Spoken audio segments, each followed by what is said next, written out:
Hi all, it's Silas Ram, AsianCultureVulture.com. How are you doing? It's great to have your company. We're back on the film festival trail. It's our home film festival, the London Film Festival. It's coming up in October. We just met with a bunch of filmmakers whose films you're going to be hearing a lot about during the festival. So let's go and find out more.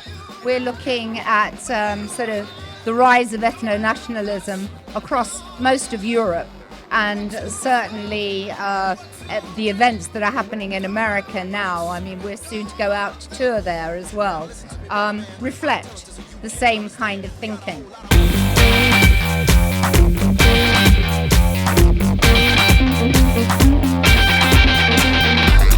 What to smoke, what to drink, don't matter much, you don't wanna think. So tell us about the film. It's a documentary.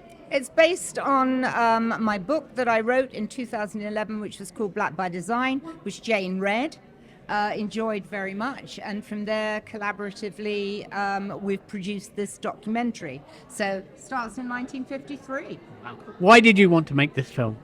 Because I thought it was very relevant today. Pauline is a trailblazer. She grew up in difficult circumstances in the 50s in Britain. She was adopted into a white family and she experienced racism in her childhood.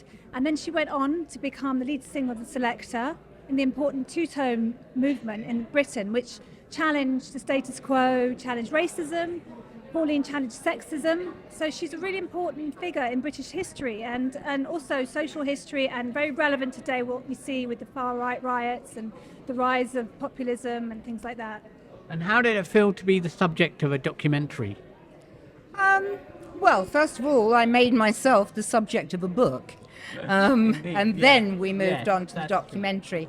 I'd just like to say something about choosing the title, A Two-Tone Story, because it works on two levels.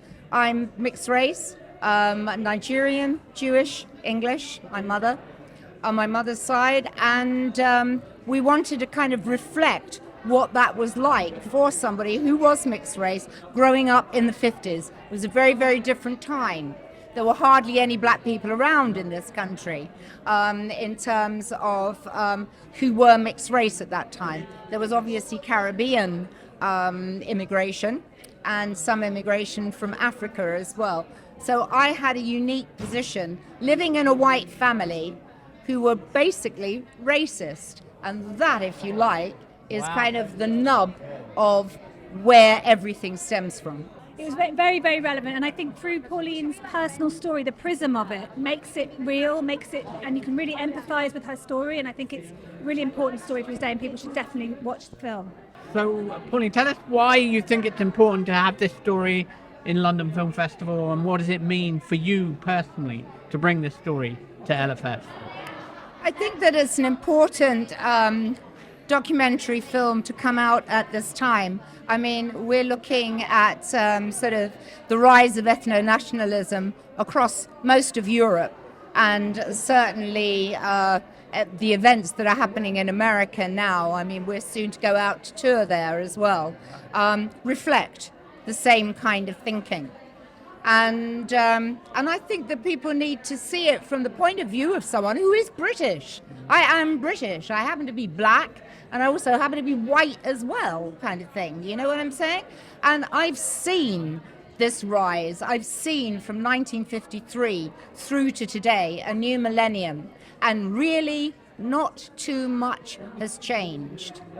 And we can pat ourselves on the back and talk about diversity.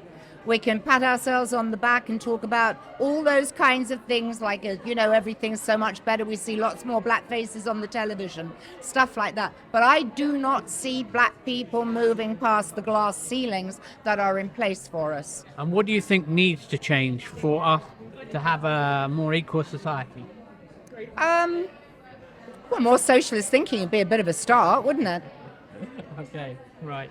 Okay, lovely. All the best with your film. Thank you very much. So much. Thank you. Take care. Good.